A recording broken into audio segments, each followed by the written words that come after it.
Thanks for hosting us here today at South Fort Myers High School. I think I can't speak for the attorneys, but I'm pretty sure as far as judges that this is the first time that we have sat on chairs that sport a Wolfpack logo, and they're very comfortable chairs though. I'm sorry to the students that some of you will be able to see me okay. Some of you will be able to see the different judges, but that's just the way that it has to be. Ordinarily in a courtroom we would be a little bit higher, but because we're doing this as a law day, to come out and to be available in the community so that people can see what we do as judges. Sometimes we have to go with what we can do, but afterwards we're going to have question and answers. But I want to make it clear that what we're about to do right now is a real case. There's real people, real lives involved. I would like to ask everyone in the audience, if you have a cell phone, if you could just place it on the floor or somewhere around you. Don't be texting. Make sure your ringer is turned off, your entire phone is turned off. I ask you to please keep any questions or comments to yourself during this. Unfortunately, we won't be able, whenever we get to questions and answers, to answer questions about this case, but we can answer questions in general where you may want to say, okay, when this happened during this oral argument, we'll be able to answer questions about the process, but not specific questions about the case or what has happened there. So as you're preparing your questions, just be aware of that. Okay, as our marshal, and that's what we have in the district courts, we have marshals, not bailiffs, and the marshal announced that I'm Judge John Stargell. I'm the presiding judge today, which just means for all of you that I'm the one that's kind of in charge to make sure everything goes according to schedule. I am joined today to my right, your left, by Judge Carrie Ann Wozniak, and by Judge Roger Ganem here to my left. We only have one case on the docket today, and to tell you all a little bit about how things happen. When this appeal occurs, they file a notice to us, and then they file what they call an initial brief. After that, the appellee has a chance to file an answer brief, and then if they choose, there's a reply brief, and there is a reply brief in this case. And then it's right for oral argument if they've requested, which they have here, and we have granted that oral argument. Not all of the cases that we hear go to oral argument. So there's various things that happen behind the scenes between the judges when we decide whether we're going to hear oral argument or not. And we just have one case on our docket this morning, and it's the case of Lori Lentz versus the School Board of Orange County, Florida, case number 24-1281. And in a moment, I'm going to have the attorneys, we're going to recognize them. But just so that you all know, each side is allotted 20 minutes, and the appellant has the opportunity to request rebuttal time so they can come back up after the appellee makes the points that they wish to make to us today. So with that being said, the appellant, Ms. Lori Lentz, is represented by Brandon Vicari. Good morning, Your Honor. Good morning. Vicari, I'm sorry. And we have the School Board of Orange County, Florida, represented by Ms. Sarah Kopesky. Is that correct? Okay. And Mr. John Palmerini. Good morning, Your Honor. That is absolutely correct. Okay, 2 out of 3 is not bad. Okay, good. All right, well, there's no further business, then we will begin with the appellant, Ms. Lentz, counsel. Would you like to reserve some time? Yes, Your Honor. We'd like to reserve 5 minutes, please. 5 minutes, okay. You're recognized. Thank you. May it please the court, my name is Brandon Vicari on behalf of the appellant Lori Lentz. At all times relevant to this case, Ms. Lentz was employed by the Orange County School District. She was an instructional music teacher at Sunblaze Elementary School. On February 23rd, Pull that mic just a little bit toward you. Sure. On February 23rd, 2022, Ms. Lentz was accused of physically removing one of her assigned students from music risers, from the top to the bottom of the music riser. That was witnessed by 2 other educators. As a result of those actions in the classroom, there was a criminal investigation that ensued. Ms. Lentz hired our firm, made multiple phone calls to law enforcement and the Orange County State Attorney's Office in an attempt to prevent criminal charges from being filed. Ultimately, the Orange County State Attorney's Office did file charges against Ms. Lentz. They charged her with misdemeanor battery. We litigated the case in criminal court, ultimately drafted and filed a C4 motion to dismiss, had oral arguments on the motion to dismiss, and the county court judge agreed with our motion to dismiss and dismissed the criminal charge of battery against Ms. Lentz. Shortly thereafter, I requested and filed a motion for the reimbursement of Ms. Lentz's criminal attorney's fees and expenses, and I filed that motion with the clerk of the school board of Orange County, Florida. Counsel, I want to ask you about your motion for attorney's fees. I understand from the reimbursement statute, 101226, that any decision to grant you that reimbursement had to be made at a school board meeting. But under the Administrative Procedures Act, is your filing that motion seeking reimbursement, does that count as asking for a hearing under the Administrative Procedures Act, or is this a separate process? This is a separate process. So under Chapter 120, the Administrative Procedures Act, an educator can request a hearing either before the school board or the Division of Administrative Hearings if their substantial interests are affected. And that would be a suspension of the teacher's employment without pay or a termination of the teacher's employment. You can request a 120 administrative hearing to challenge that. But could Ms. Lentz have requested a hearing after receiving the school board's decision not to reimburse the attorney's fees? Could Ms. Lentz have requested a hearing before the school board then under the Administrative Procedures Act, separate from her disciplinary hearing, but specifically to deal with the attorney's fee issue? No, Your Honor. The decision for the school board to deny our motion for reimbursement of attorney's fees is their final order. They indicated as such as that final order, and the proper avenue would be to appeal that final order to the District Court of Appeals is our So one thing position. about this record, I don't think we see anywhere in the written record before us Ms. Lentz's side of the story. If she had facts to share about what happened that day that might be relevant to the school board's determination of whether, for example, she was within the course of performance of her duties, would she have had an opportunity if she wanted to present those facts at the school board meeting, or is the motion to seek those fees the only avenue she had to get that reimbursement? Well, it's our position that under 101220, and I apologize if I'm not answering the question, but if I understand the question, our motion is for seeking reimbursement under 1012.26, and that doesn't require a delving into the specific facts as to whether or not Ms. Lentz's conduct will violate school board policy or was appropriate under the circumstance. But the actions have to arise out of or in the course of the performance of her duties. So couldn't there be a factual issue there, whether they do fit under that or not? I think there's a certain factual, but it's a very minimal factual analysis. Her duties and responsibilities is to be a classroom teacher. That's it. You know, the incident occurred while she was a classroom teacher in her classroom during instructional time. It involved her assigned student, and it was in furtherance of some sort of classroom management.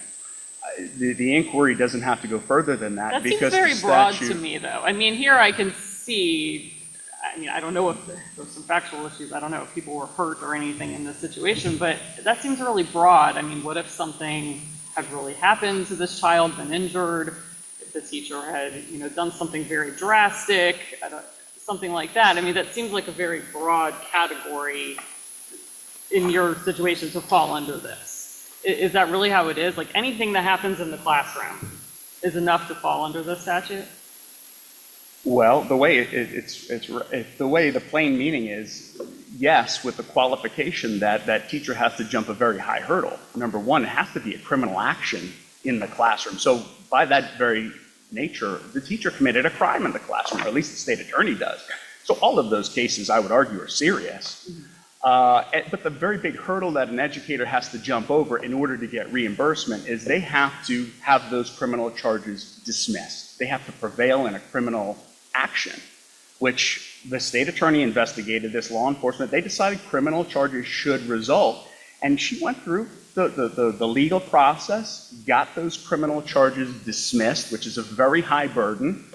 And what the statute says is that if an educator commits a criminal action, doesn't say how bad or how good, a criminal action in the classroom that arose in the performance of her duties. It doesn't also require that she conformed to those duties, conformed to school board policy. It doesn't have, as I believe opposing counsel will argue, that she conformed to school board policy as a requirement under the statute. It simply means a criminal action occurred in that classroom as it relates to that teacher while she's on duty as a teacher.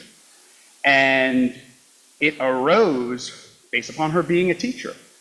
But if the school district wants to now argue that not only does the criminal action have to arise in the classroom while she's teaching, her duty to be a teacher, but also has to not violate school board policy or there's some sort of qualification of how good she completed her duties and responsibilities.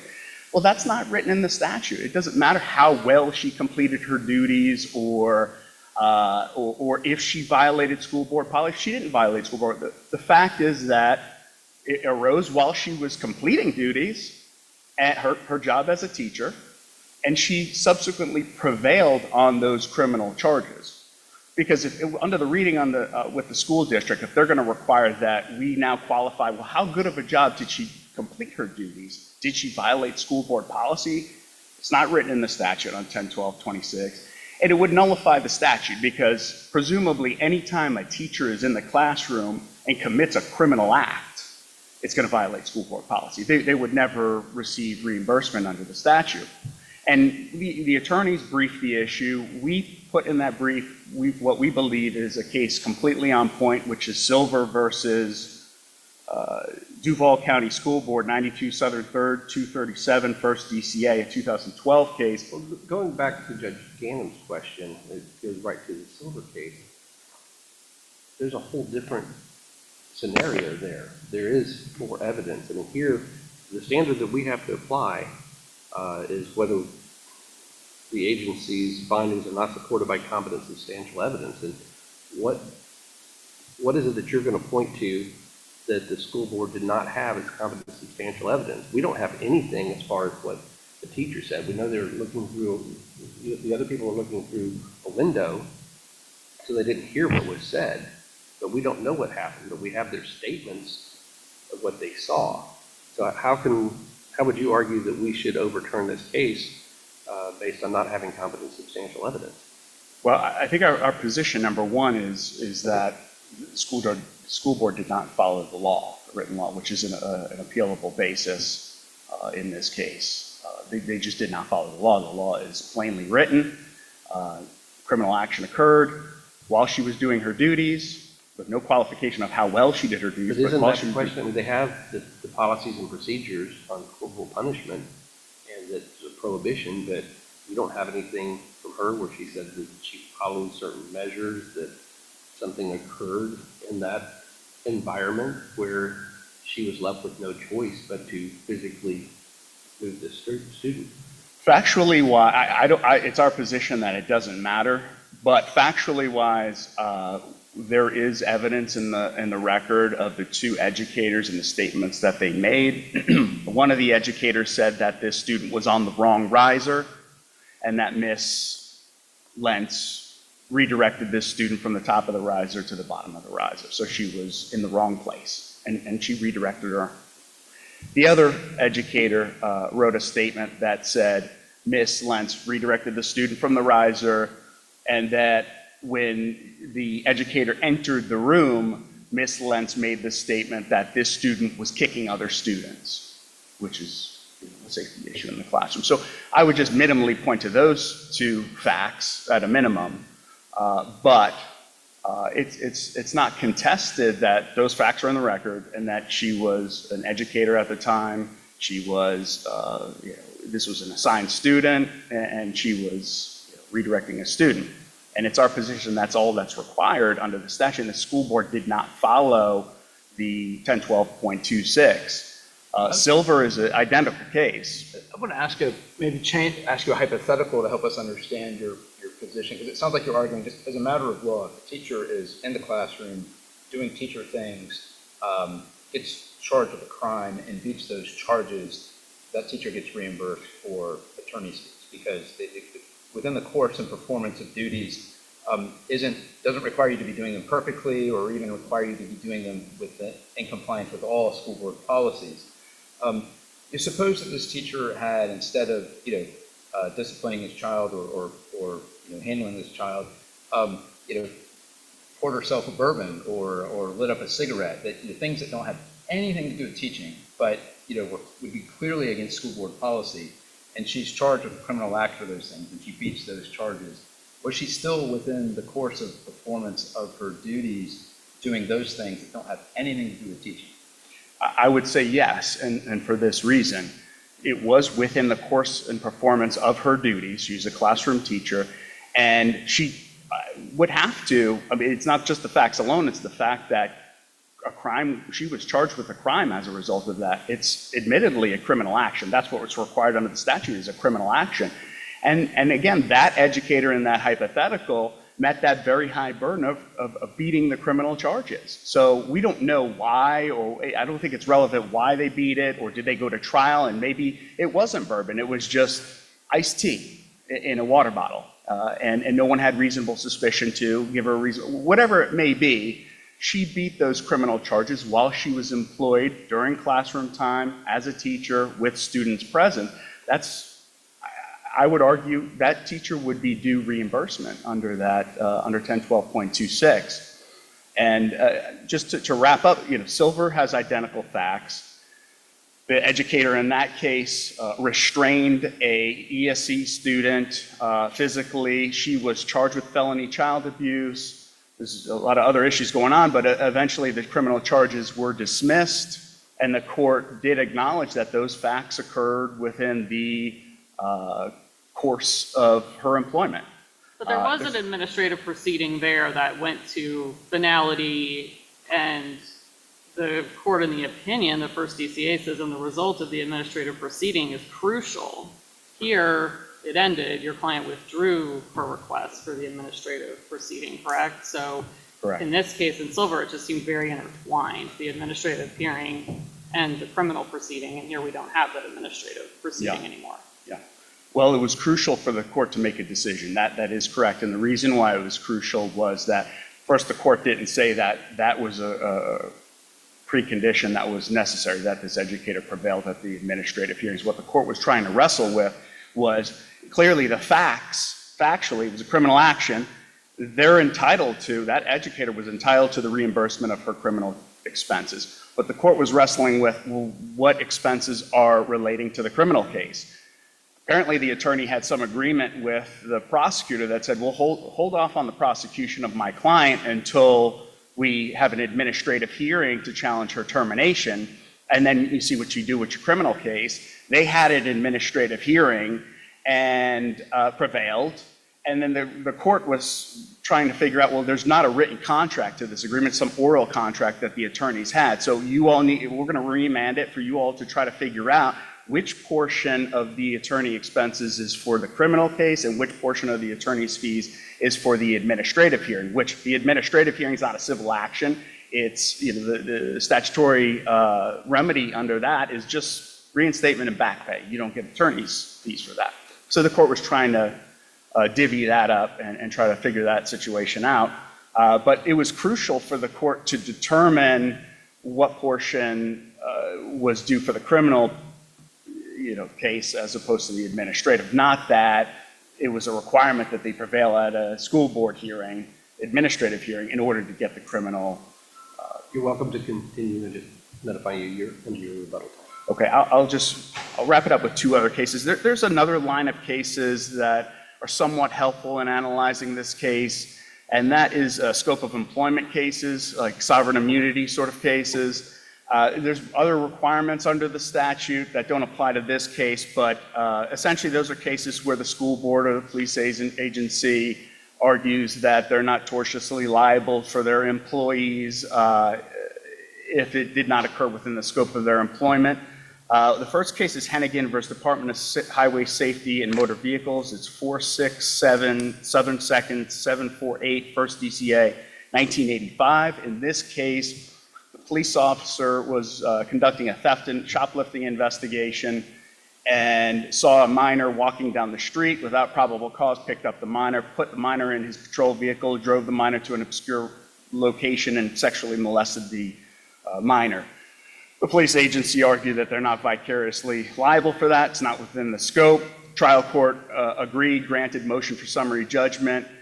Plaintiff appealed it to the DCA. The DCA said it cannot be said that that did not occur within the scope of the employment of that officer. And they said specifically on page 751, in the instant case, it cannot be said as a matter of law that the alleged acts were or were not done in furtherance of Trooper Jones' duties to apprehend a shoplifting suspect. That the acts of Jones resulted in a criminal offense does not preclude a determination that the acts were initiated in the course and scope of his employment and to serve the interests of the employer. Conduct is within the scope of employment if it occurs substantially within authorized time and space limits, and it is at least activated in part by a purpose to serve the master.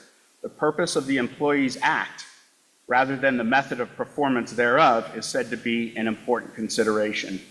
Other case that's relevant is Caristo versus School Board of Broward County. In this case, a student was being unruly in the classroom. Three security guards that were employed by the school board went to the classroom, escorted the student to a room, made the statement, "You're going to learn the hard way," kicked and beat the student in the head. And ultimately, the district court, the 4th DCA, concluded that those employees were acting within the scope of their employment when they committed these actions. But just to conclude, the statute's clear. It requires a criminal act while she was on duty, and she has to prevail on the criminal charges. She did all of those, and she was on duty. It involved her student. It was in furtherance of some sort of classroom management, as the facts that are in the case, and we would respectfully request that this court reverse the school board's final order and order the school board to reimburse Ms. Lentz her criminal expenses pursuant to 1012.26 of the Florida statutes. Thank you.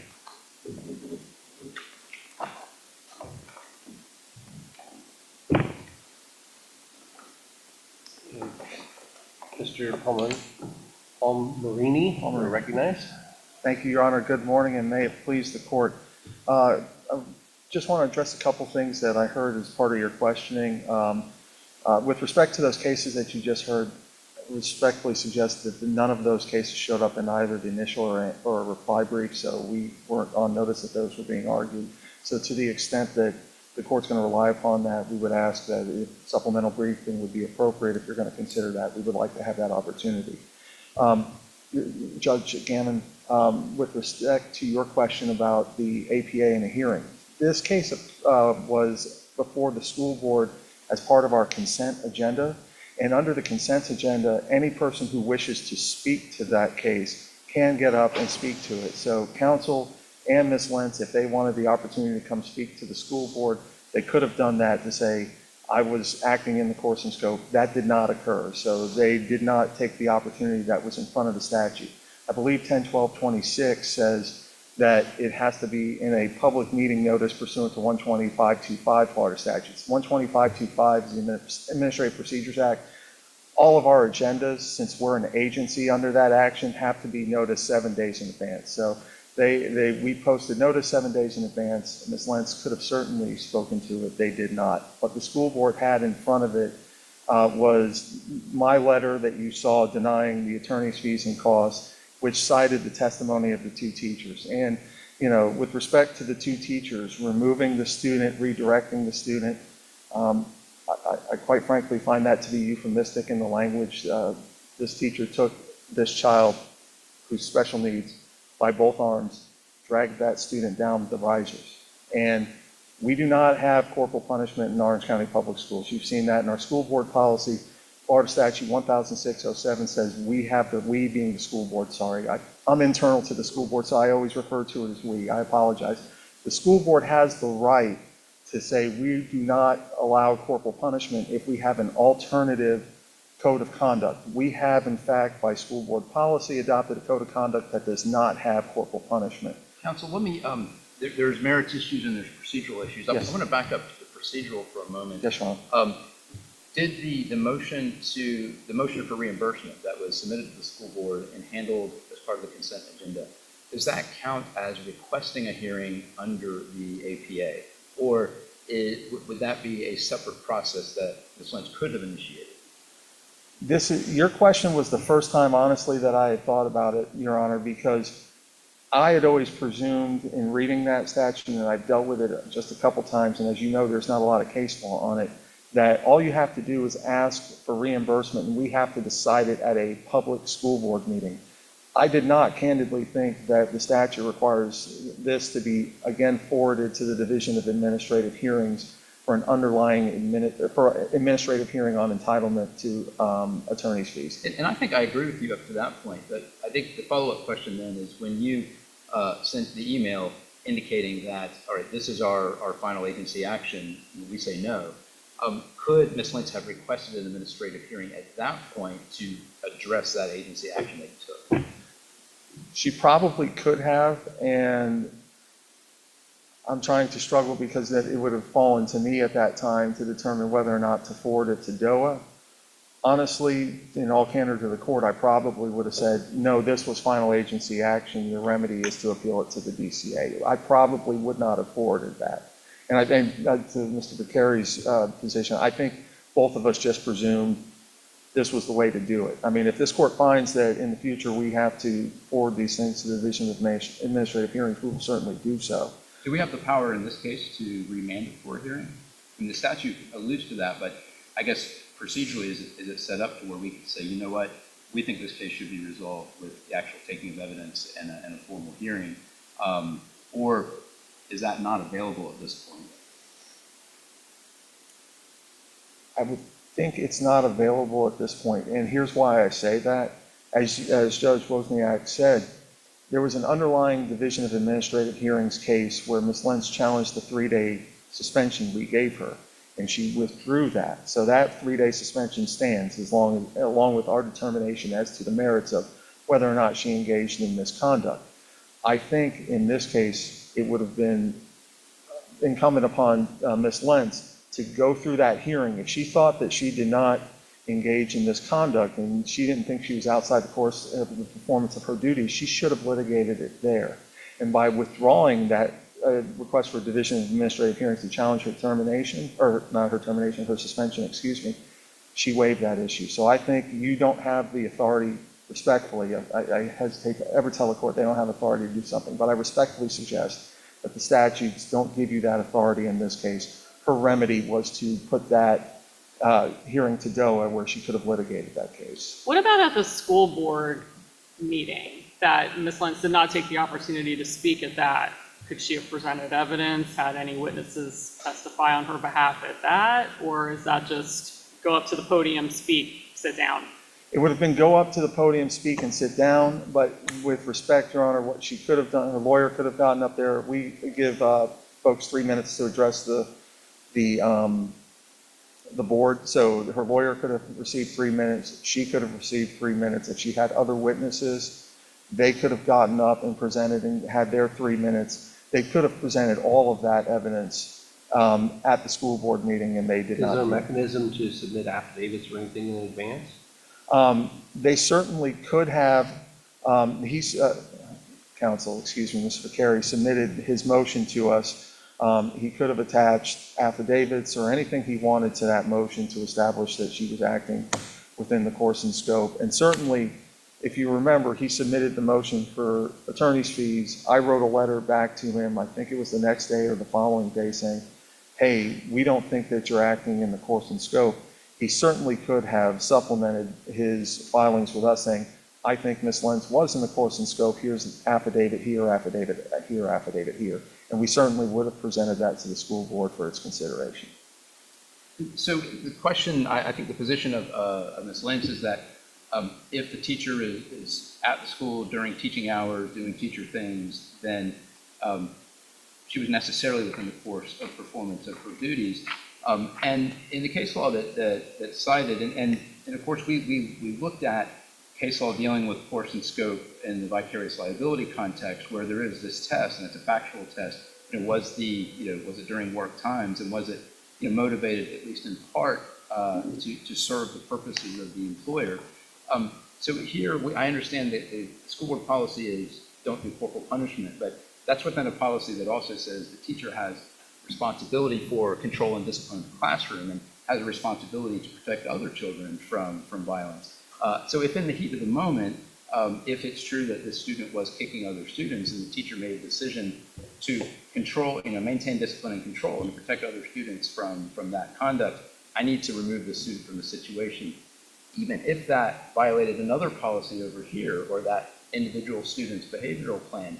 Can we say as a matter of law that that teacher wasn't within the course and scope of performing her duties? I mean, is it perfection that's required, or is it something less than that? No, perfection is not required, Your Honor. So if you remember, this child was a special needs student, and special needs students have an individualized education plan, and also this child had a behavioral intervention plan.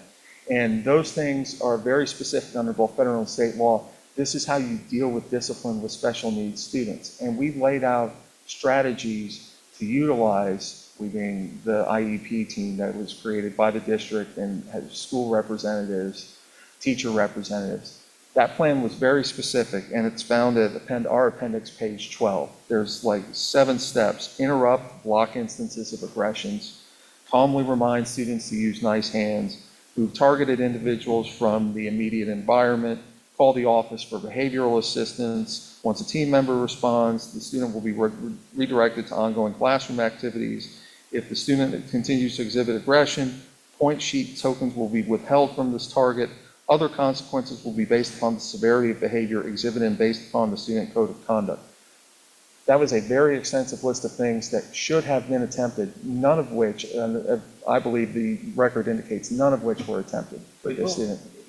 So hypothetically, if you've got a student who's standing on risers, kicking other students constantly, it's all well and good to pull out your list and start saying, Johnny, we're going to do this, Johnny, you need to correct. But if there's other students being harmed, couldn't there be a situation where having to take some physical action could be called for to separate the other students and separate that student? Oh, I don't disagree with that, Your Honor. So what could have happened here is what you would normally do is tell all the children who are around that child, get away from that child, clear away, spread out, move away.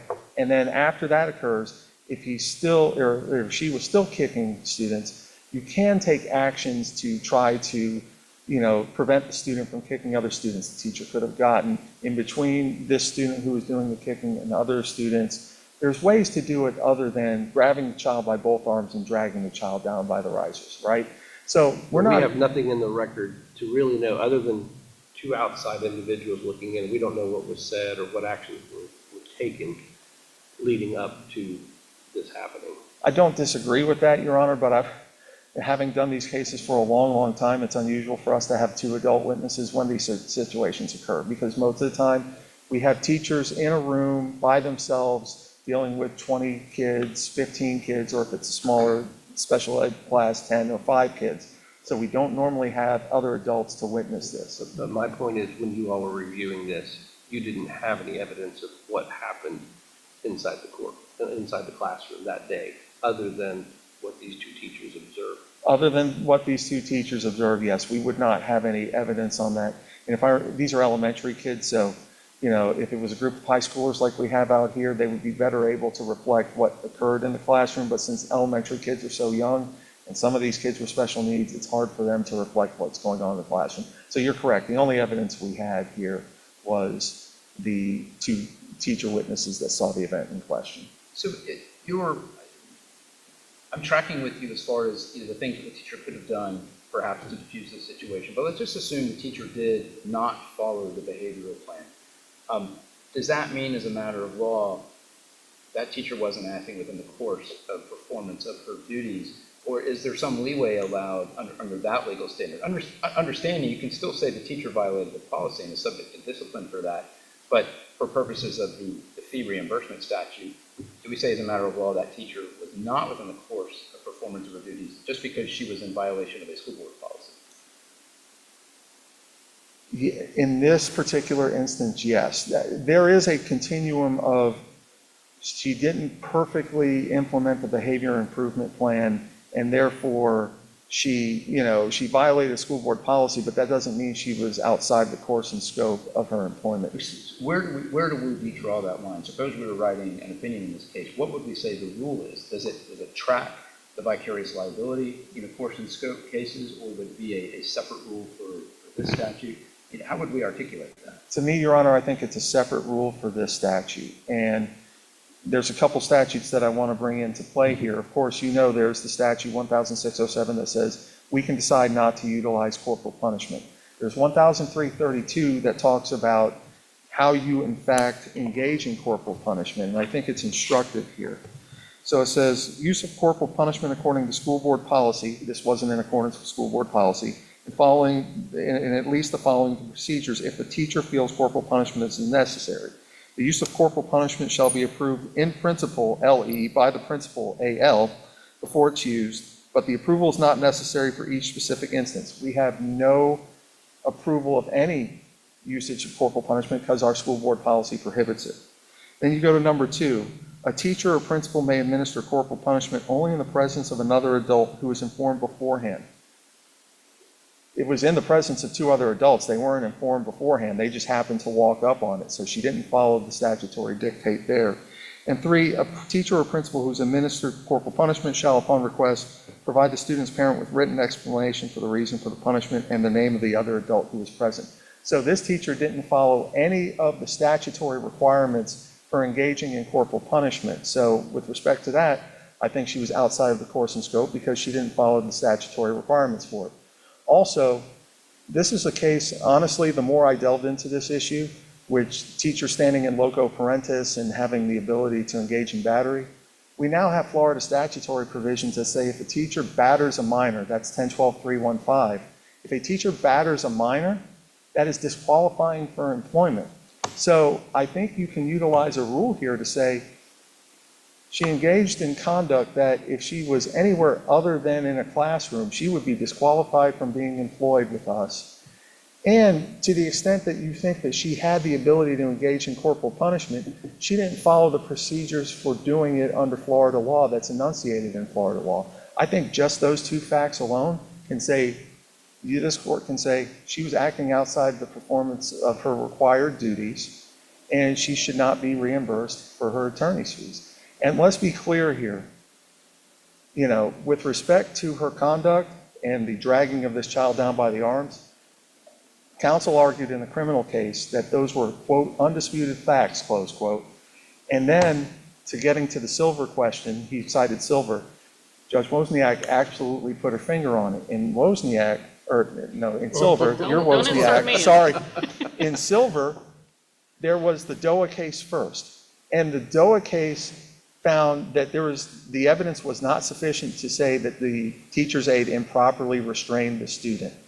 And the state attorney at that point said, well, if you can't prove it by a preponderance of evidence standard in the DOA proceeding, you can't prove it beyond a reasonable doubt in the criminal proceeding. That's not what happened here. What happened here is it appears, based upon the very short order, all we have are minutes that say the motion was granted by the court. There was no written order in the criminal case as to why the motion was granted, right?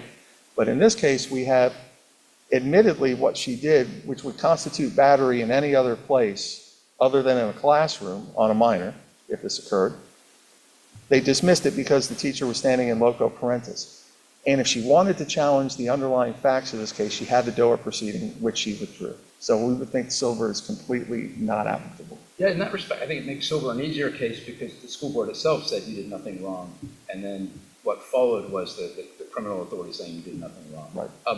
Let me ask you this hypothetical. Suppose we had a similar situation to what we have here, except that the teacher actually did follow all of the behavioral improvement plan, didn't violate any school board policy with respect to discipline, but the charge was filed by the state attorney, the teacher beats that charge, but then the school board says, well, it looks like you did everything right there, except you were in violation of the dress code policy that says you can't wear jeans to school. So because you were in violation of school board policy, you weren't within the course and scope of your employment. Would that be the position of the school board? No. In that scenario, if she did everything correct, if she followed the BIP and she followed all of the things that we've laid out, and the criminal court said, you know what, based upon that, you followed all of your procedures, and we're not going to press charges and we're not going to convict you for it, in that case, I would submit we would have to reimburse her fees because she was absolutely in the course and scope in the performance of her duties because she followed what the behavior intervention plan said. And the fact that she was wearing jeans and not in conformance with our policy, that would not be material to whether or not she should be reimbursed for her criminal. So there would have to be some nexus between the conduct that was claimed to be criminal and compliance with school board policy. There has to be some nexus there. Some unrelated school board policy she may have been in violation of wouldn't affect your analysis. That's correct, Your Honor. Unless the court has any other questions, I think that you understand our position with respect to she was outside the course of the performance of her duties. She violated the corporal punishment prohibition in our district. Her conduct would constitute battery in any other circumstance. And so because of that, we believe that she was not acting in the performance of her required duties, and we would ask that you affirm our order. Thank you.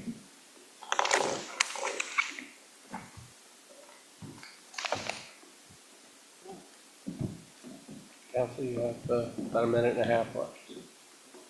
You recognize. Thank you. I'll just be very brief. I just want to address the 1012 statute that counsel mentioned regarding battery on a minor being a disqualifying charge. That statute only applies if the educator is convicted of a crime or pleads guilty or no contest regardless of adjudication. That didn't happen here. The criminal charge was dismissed. Second, the corporal punishment issue. Teachers in this state, through common law, are protected against committing batteries against their students in the course of their duties and responsibilities. That's probably because teachers have to redirect students and are required to protect these students, are required to have control and dominion over these students. So they have to commit battery sometimes, which isn't just simply an unwanted touching. That's it, doesn't require injury or anything like that. So what do you have to say about the fact that there was nothing put forward at the hearing or any other place for us to hang our hat on to say that there's not competent substantial evidence that that's what happened with the two witnesses that we have testimony from? well, we have the police report in the appendix that counsel filed and we filed. We have the police report that states she was working as an educator at the time. It was during class hours. It was with her assigned students. And that according to these two witnesses, they observed her take a student from the top of the riser to the bottom of the riser during classroom time.